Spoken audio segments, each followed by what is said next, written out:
Hi guys, welcome to the podcast. Before we start, we just want to introduce you to our sponsor. Our sponsor is the Twitter handle at Mugs NFL.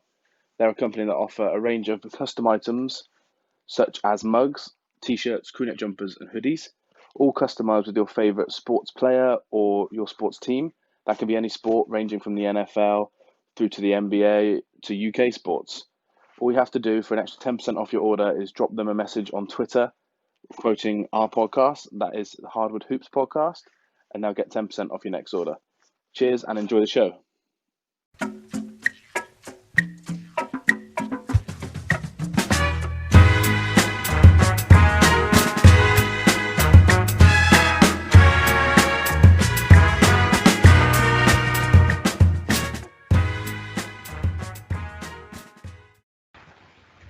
Hello, everyone, and welcome back to the Hardwood Hoops podcast. This is episode 16, and this is our first round of the Eastern Conference playoffs preview. And I'm joined by the Cavs fan who's not in the playoffs, Mr. Ben Jones. No, they are very much not in the playoffs. Hey, mate, how are you? Yeah, all good, thanks, mate. All good, thanks. Calm down after Thursday night's Blazers win. That was very fun to watch. So, yeah, just looking forward to the playing games this weekend, and then the playoff starting on Monday. It's come around so fast. Yeah, what a game that was. And hopefully it'll be a good play-in tournament as well. Yeah, definitely. Just a caveat for everyone, we're recording the Eastern preview before the playing game, just so we can get it out in time. And then on Monday, we're going to release our Western Conference playoff preview once we know who's going to be in that 1-8 matchup. And the plan for today is just to go through each game in the East, between the two teams, talk about the players, matchups, how we think they can get an advantage, and then do a prediction on how we think that the game's going to go. Does that sound good, Ben? Yeah, that sounds perfect. Cool. Well, let's kick it off, starting with the 1 versus the 8. So obviously at number 1 in the East, we have Milwaukee Bucks. And then number 8, surprisingly, we have the Orlando Magic, even though we both thought the Nets would just about finish in 8th. The Magic are there. So what are your initial thoughts up on this tie, mate, as a whole?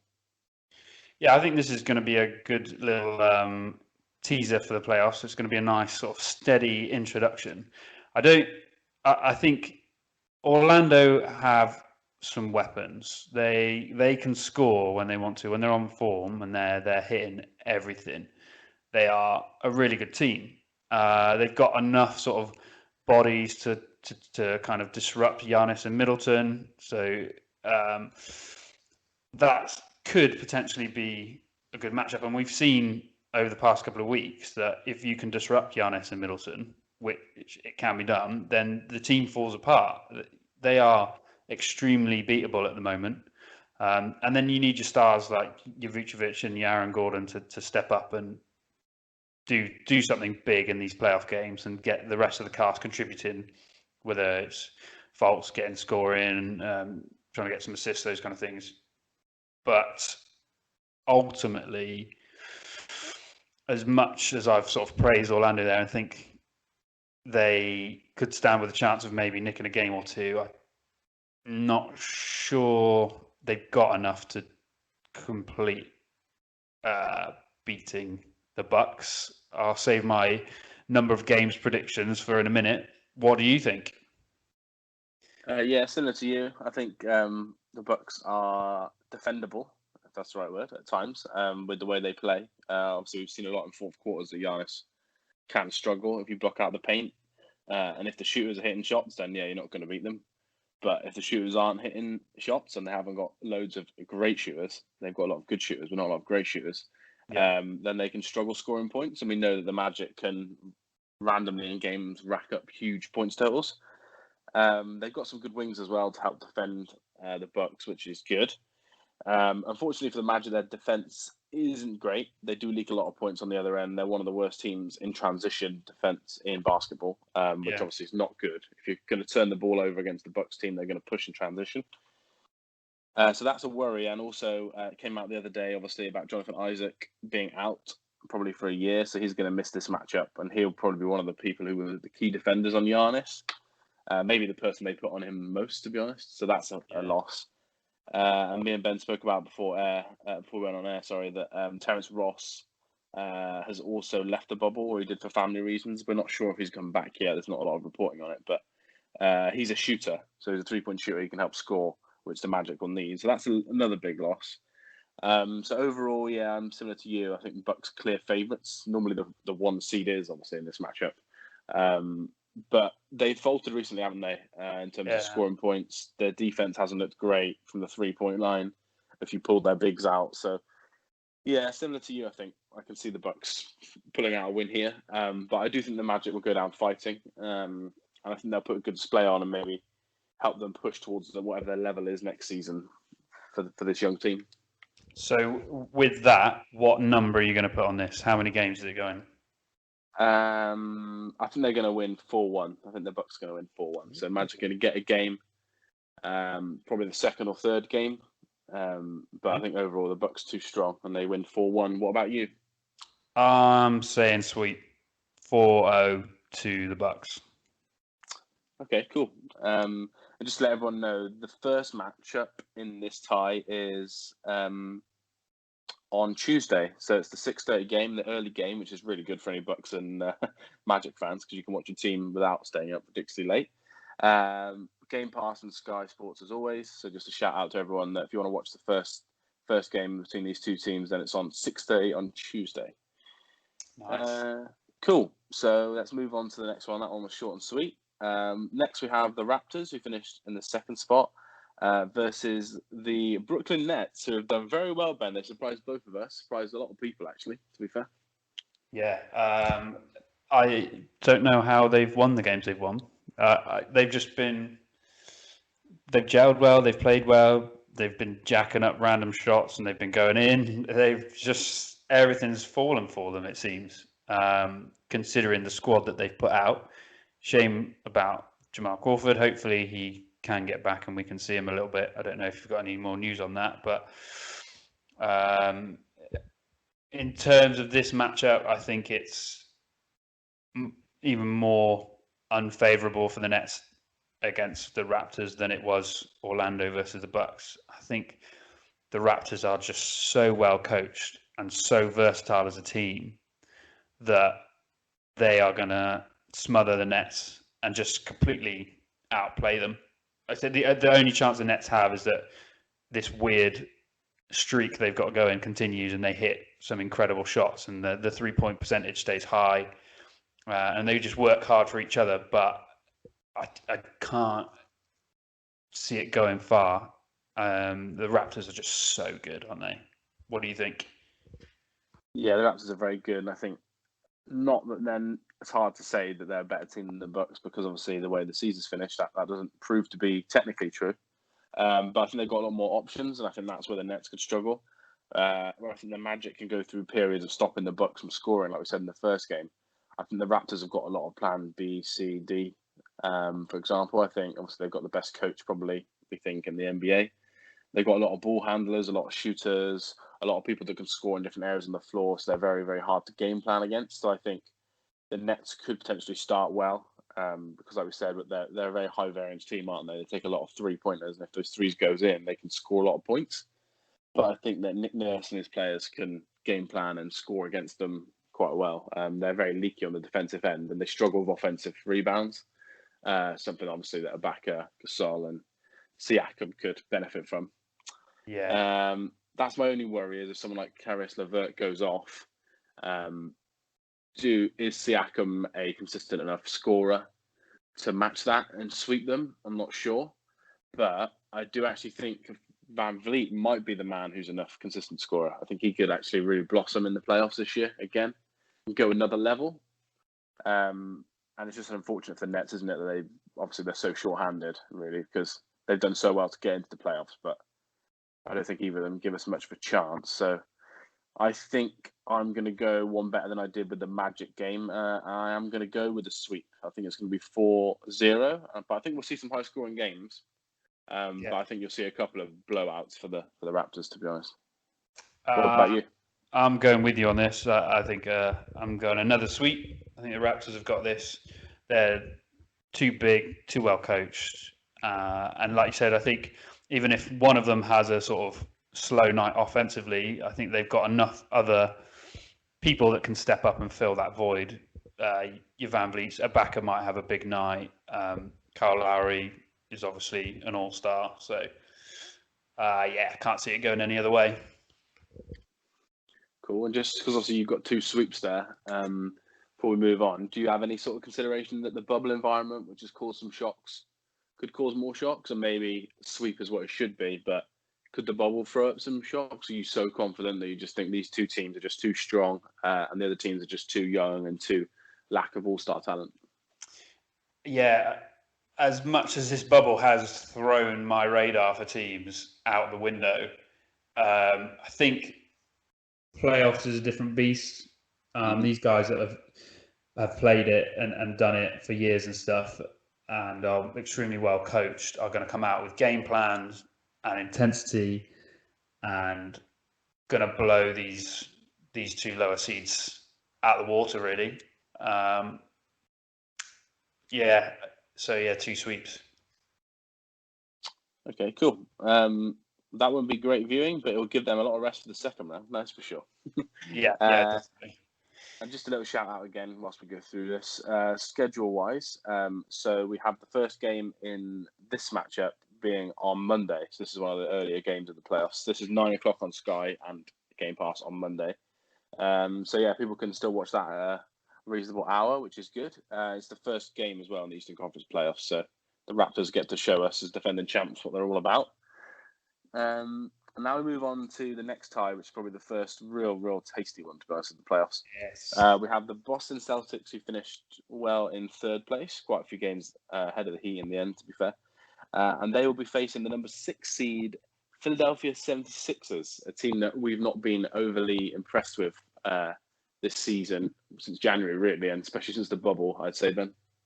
No, they have underperformed. I know they've had injuries and stuff, but that's always their excuse, it seems.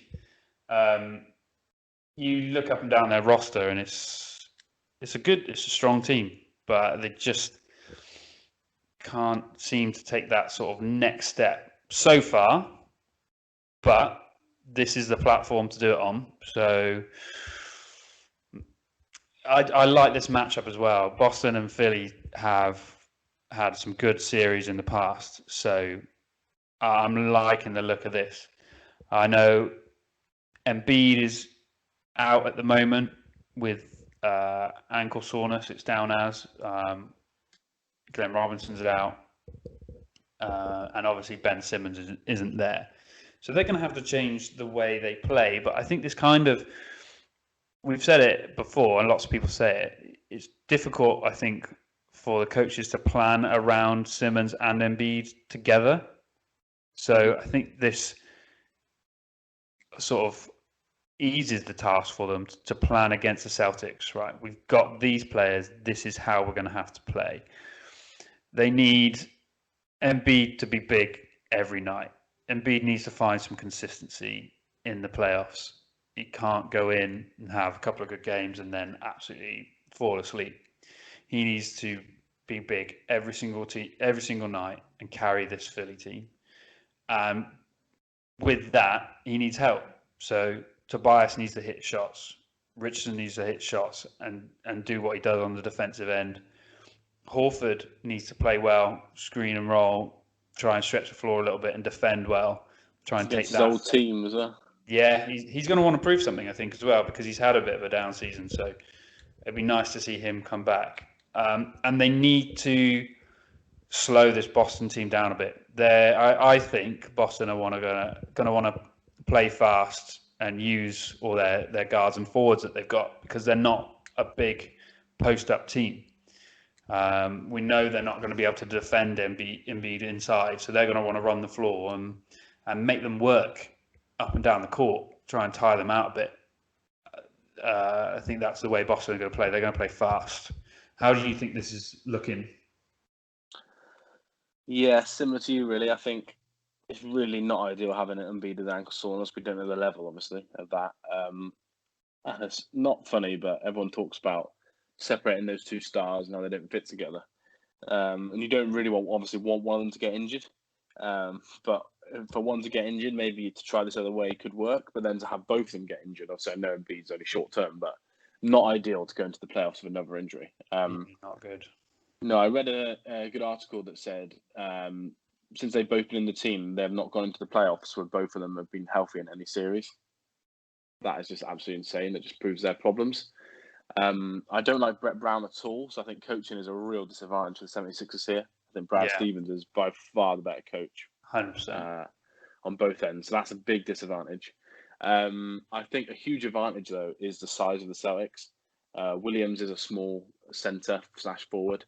Obviously, Daniel Tice, who starts there, is a very small. He's 6'7", I think, or 6'8". Very small centre power forward kind of player, more of a power forward, really. Cantor can't defend, so doesn't start.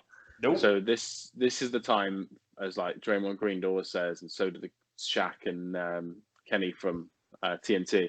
This is Embiid's time. If he wants to prove that he is like the best centre in the league, the best big man in the league, like dominant 7-footer, he's not just going to shoot random threes. He's going to take people inside. This is the game for him, isn't it? There's no excuse if he's healthy enough that he has to dominate this game for 76ers to win. He has to dominate nearly every game.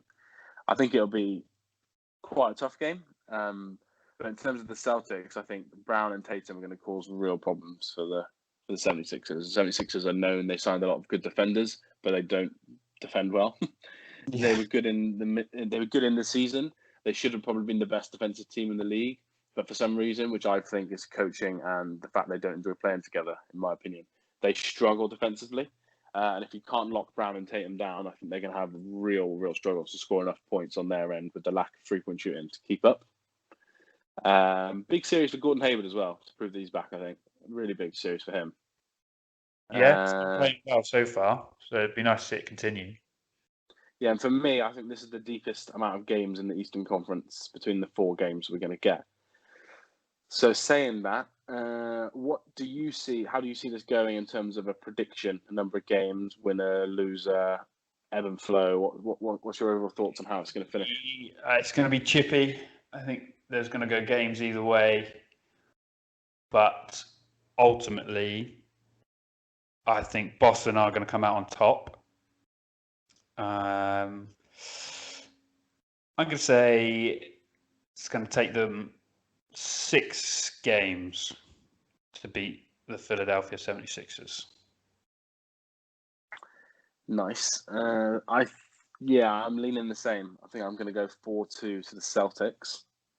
I think Jason Tatum could have an absolute monster series like he did a couple of years ago, to be fair. I was listening to the JJ Redick podcast the other day, and he was interviewing Tatum, and they were talking about the couple of games where Tatum dropped 40 on them and scoring like 8 threes a game in the playoffs. I just think we could see a similar situation. And if Embiid's ankle doesn't hold up or he's not available for the first couple of games, we're not sure yet. If that's the case, I think it could be even less games, to be honest. They need Embiid fit, don't they? Yeah, definitely. He's the key to this, and he plays well when he starts hitting those shots from sort of right under the basket. Once he gets that going, then maybe start thinking about a screen and roll to the 3-point line and take a shot. But until you are hitting those close to the basket shots consistently, for him, he needs to not think about 3-pointers. Just needs to play his game and be consistent. Like we said, he can't afford to drop one game at all in this series. No, I agree. Would you say out of the 4, this is the most exciting game and look forward to watch, or you wouldn't go that far and say that? I think on the East side, this is probably the most sort of marquee matchup in terms of the teams, the personnel, and history. So, this is your best matchup for me. This is the best matchup in the East. There's some future stars as well, because obviously, if health holds true, I know Simmons isn't playing, but Embiid, Brown, and Tatum should be all stars for years to come. If their trajectory is to carry on as they are now. And just a little update again for everyone in terms of the first game. So the first game is on Monday for this one. This is the marquee game in the East. According to the schedule, they put it on at 11:30 our time. Again, obviously, I think the plan is for Sky to show them all. But you can just see by the time they put it on just before the Dallas Clippers game, which we'll talk about on Monday. So yeah, they see this as being a real crowd drawer. And I think if Philly can steal the first game and Embiid can play well, I just think that would just be the perfect start for the neutral fan, wouldn't it? I think that would make the series so much more entertaining. Whether it goes 7 or not, I just think if Philly can come out and win the first game, then it's just going to set that series on fire, I think. Yeah, definitely. Another advantage as well, we haven't really spoken about it for Boston, is Kemba Walker. Now Ben Simmons is out, who at that point guard position can really stop him, you know? He can Yeah, go true. off. Yeah, I could have seen Simmons even marking Tatum, to be honest. That's how good Tatum is. But I think not having him there to guard switches or anything, I just think, yeah, No. you could see Kemba going off. And I think he could go off without having to play huge minutes as well, without having to try to rush that knee into too many minutes. I think they could still slightly take precautions and obviously just use Tatum and Brown for absolute monster minutes probably in every game. Yeah, definitely. Cool. So that's that matchup. We are breezing through these. So why don't we go on to the next one, which is the 4th seed Miami Heat versus the Pacers. I don't know if they can flip, can they, the other way around? But like we said, there's absolutely no home court advantage because I don't know if they've got a game left or not. But oh no, sorry, they're set into that. So yeah, the Heat, the Heat versus the Pacers. This should be a fun matchup, really fun matchup. Obviously, the Pacers, similar to the other teams we've mentioned, have their injury woes, which is going to affect this tie a little bit. Obviously, Victor Oladipo's looked good in some games and not as good in others. Still don't even know if he's even going to play. You think he would play, but at 1 minute he wasn't going to play any games, and then all of a sudden he's playing. So I'm sure he'll be out there. How do you think this is going to go? Because I know you're like me. You're a huge fan of the Miami Heat and the way they play, Ben. Yeah. It'd be a bit of a kick in the teeth for the Pacers if Oladipo now looks up and goes, "I've got you this far. I'm gonna stop. See ya." I think he's gonna play. Yeah, the Pacers are an interesting one because we've seen so far, even when one of their stars is injured, somebody else seems to step up. With Sabonis going down, TJ Warren has stepped up massively. I don't know if Sabonis is completely out. Is he completely ruled out? Is there a chance he can come back? And even if he does, is he going to be the same player he was before? Yeah, I've heard nothing about game 1, Okay. him being back for game 1, but don't know about the series as a whole. So not sure on that. But yeah, I don't expect to see him playing at all in game 1. So that's a disadvantage. For me, TJ Warren needs to play out of his skin and prove Jimmy Butler wrong. Malcolm Brogdon needs to step up. So does Oladipo. But I think a big key for them here will be Miles Turner and how he plays defensively and offensively. He's got to contend with Big Bam, who is just an athletic specimen. He's going to have Derek Jones flying in at all angles, trying to dunk everything. So this is his chance to really step up and show the world that he's been snubbed a bit defensively, really, and he holds himself in really high regard for his defensive prowess. So if you're going to do it against anyone to prove a point, do it against this Heat team, because that will send waves through the league if you can defend this team, because this Miami team has a lot of different weapons it can use against you. With Jimmy Butler is obviously all-star caliber, can get inside, get around the rim, and occasionally pull up that three-point line. You've got the three-point shooters in Duncan Robinson, Tyler Hero when he gets going. You've got the inside-outside threat of Olynyk and Bam inside as well. And Goran Dragic he's wily. He gets everywhere. This Heat team is quite scary when you start going through the roster and the potential lineups they can do and the potential ways they can play. So this is so tough for the Pacers.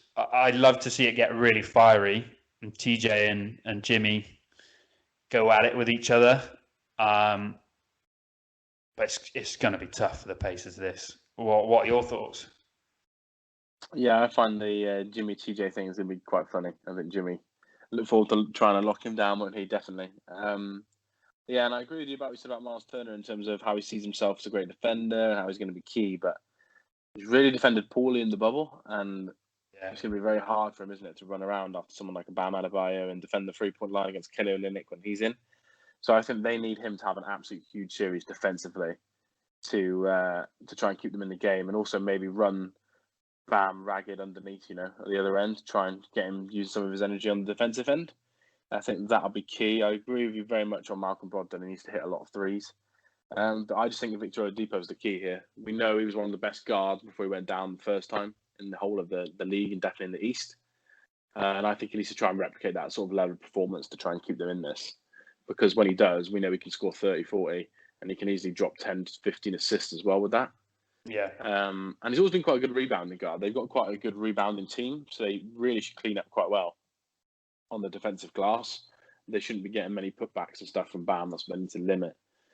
But I think the Heat have got too many scorers and too good of a system, and the best player on the floor in Jimmy Butler yeah, to probably lean them towards being the favourites. Obviously, their record is very similar in the league, so they're a very similarly matched team. But I think a lot of that is rest, injuries.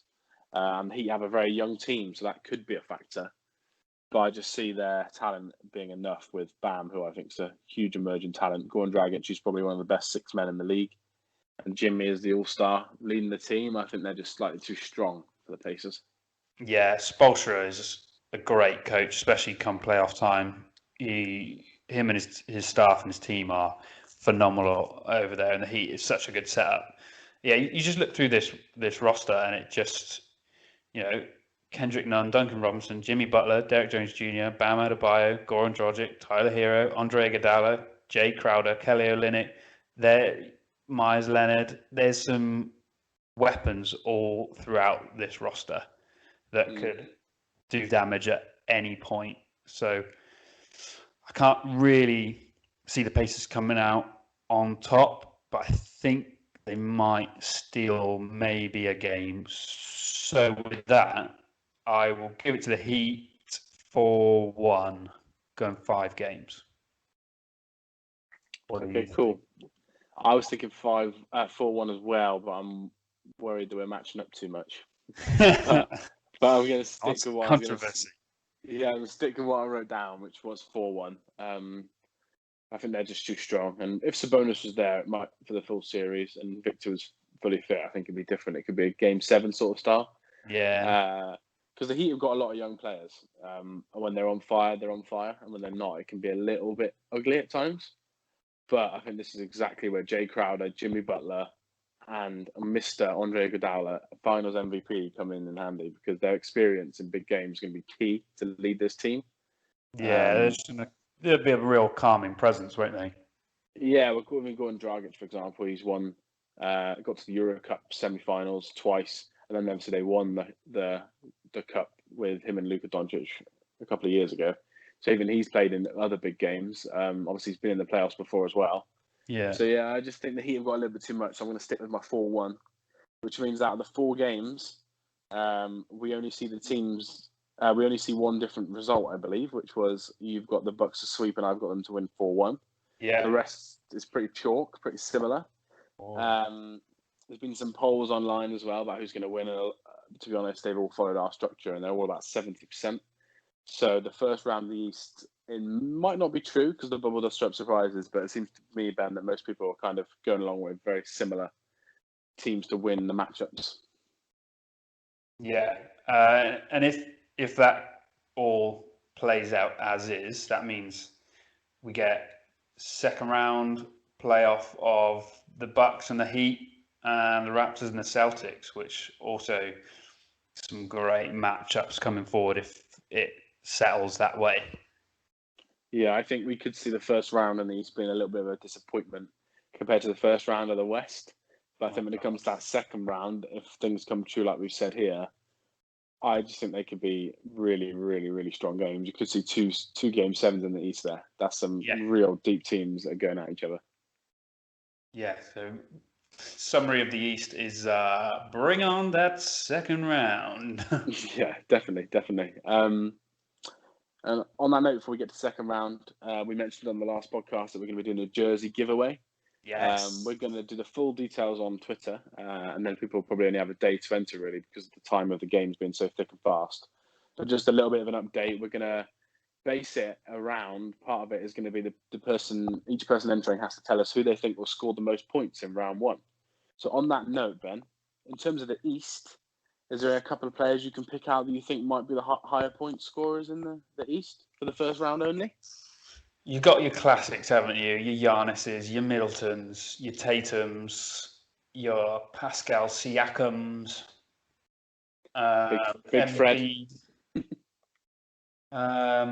If I'm going to pick someone that I think... Pick two people you could see being up there. I'm going to go with Jason Tatum. Nice. And Embiid. That's so annoying. That's the same two I was going to... we're too alike. Is that because you're using your brain to think that you're going to get 6 games there instead of the others, but we might get less? Yes, they're going to play plenty of games. Embiid, I'm not 100% on picking him, to be honest. I'm just picking him because he is the best player on that team. Health could be an issue in that one, couldn't it? Yeah. Equally, him and Tatum can cool off quite quickly from game to game. So I'll put a curveball one in as well and go TJ Warren or be up there as well. I think that series will go on a little bit, and I'll slide TJ in too. Yeah, if I was going to go two that are different to yours, my thinking was Jaylen Brown, because a lot of the time, obviously, Tatum and Brown are really up there in the scoring, and sometimes we've had a chat before when Brown's took over in the fourth quarter a couple of times when Tatum's been a little bit quiet sometimes. So that's an option. And I think because we've said most of the games are going to go quite short in the series, I think if the Bucks do win it in 5 instead of 4, I think Giannis could be up there, because if he scores 40 points in 5 games, or 35 in 4 or 5 games, even though it's still not many games, that could be enough, because I just don't see many games in the East going to 7. No, but on his efficiency as well, it could definitely happen. Yeah, and in terms of our competition, I think if any game does go 7 in the East, someone could have a real good chance of winning if they pick an Eastern player, because I think most people are going to stick with Western Conference players because of how many games there are going to be when we go on to preview that. But if we can get a 7-game Boston Philly or 7-game Heat Pacers series, I could see one of them winning, because we've got some good scorers in there. Yeah.